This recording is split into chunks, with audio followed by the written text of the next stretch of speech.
તે વાસુદેવાય। પુરુષોત્તમ માસ મહાત્મ્યની કથા સાંભળતા સર્વ ભક્તજનોના હૃદયમાં બિરાજમાન પરમાત્માને મારા પ્રણામ।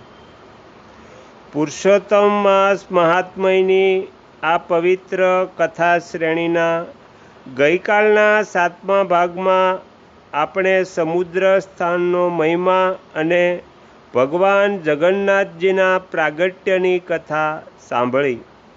આજના 8મા ભાગમાં આપણે રામાયણ કાળના 2 મહાન પાત્રો એટલે કે કિષ્કિંધાના રાજા વાલી અને તેમના ભાઈ સુગ્રીવના પૂર્વજન્મની એક એવી અજાણી પૌરાણિક કથા જાણીશું જે આપણને સમજાવશે કે પુરુષોત્તમ માસમાં કરેલી ભક્તિ કેવી રીતે અશક્યને પણ શક્ય બનાવી દે છે। પ્રાચીન સમયની વાત છે।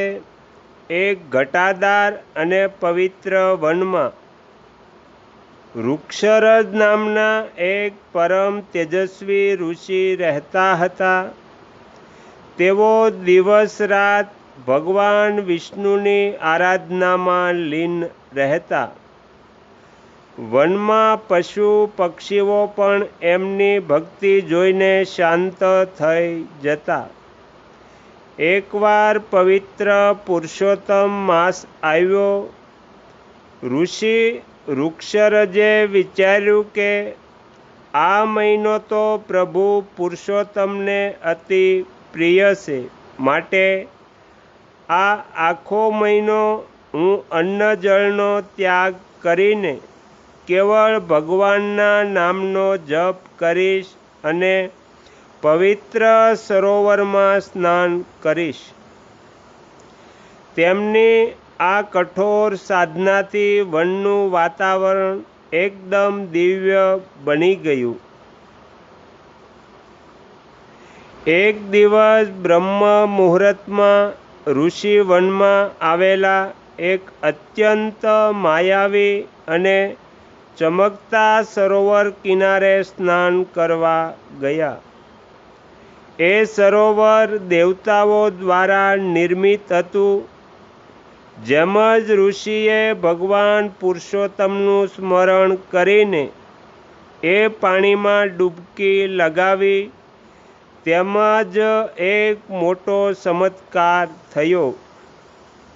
જ્યારે તેઓ પાણીમાંથી બહાર આવ્યા ત્યારે તેઓ ઋષિ મટીને એક અત્યંત સુંદર અને તેજસ્વી સ્ત્રી બની ગયા હતા। પુરુષોત્તમ માસના પુણ્ય અને સરોવરની માયાથી તેમનું સ્વરૂપ એટલું મનમોહક થઈ ગયું હતું કે સ્વર્ગના દેવતાઓ પણ આશ્ચર્યચકિત થઈ ગયા। એ જ સમયે ત્યાંથી દેવરાજ ઇન્દ્ર અને સૂર્યદેવ પસાર થયા। તે બંને આ દિવ્ય સ્ત્રીના તેજથી આકર્ષિત થયા। દેવરાજ ઇન્દ્રના અંશથી તે સુંદર સ્ત્રીના વાળ એટલે કેશમાંથી એક મહાપરાક્રમી બાળકનો જન્મ થયો, જેનું નામ વાલી રાખવામાં આવ્યું, કારણ કે તેનો જન્મ વાળમાંથી થયો હતો। તે જ રીતે સૂર્યદેવના તેજ અને અંશથી તે સ્ત્રીના ગળા એટલે ગીવરામાંથી એક બીજા તેજસ્વી બાળકનો જન્મ થયો, જેનું નામ સુગ્રીવ પડ્યું, જેની ગ્રીવા એટલે કે ગળું સુંદર હોય। ત્યારબાદ ભગવાન વિષ્ણુની કૃપાથી તે સ્ત્રી ફરી પાછી પોતાના અસલી ઋષિ સ્વરૂપમાં આવી ગઈ। ઋષિ વૃક્ષરજે આ બંને દિવ્ય બાળકોને પ્રભુનો પ્રસાદ માનીને ઉછેર્યા, જેઓ આગળ જતા રામાયણમાં પ્રભુ શ્રી રામના કાર્યમાં નિમિત્ત બન્યા. પુરુષોત્તમ માસની ભક્તિ દરમિયાન થયેલા આ દિવ્ય પ્રભાવથી વાલી અને સુગ્રીવ જેવા મહાબલી પુત્રોની પ્રાપ્તિ થઈ હતી.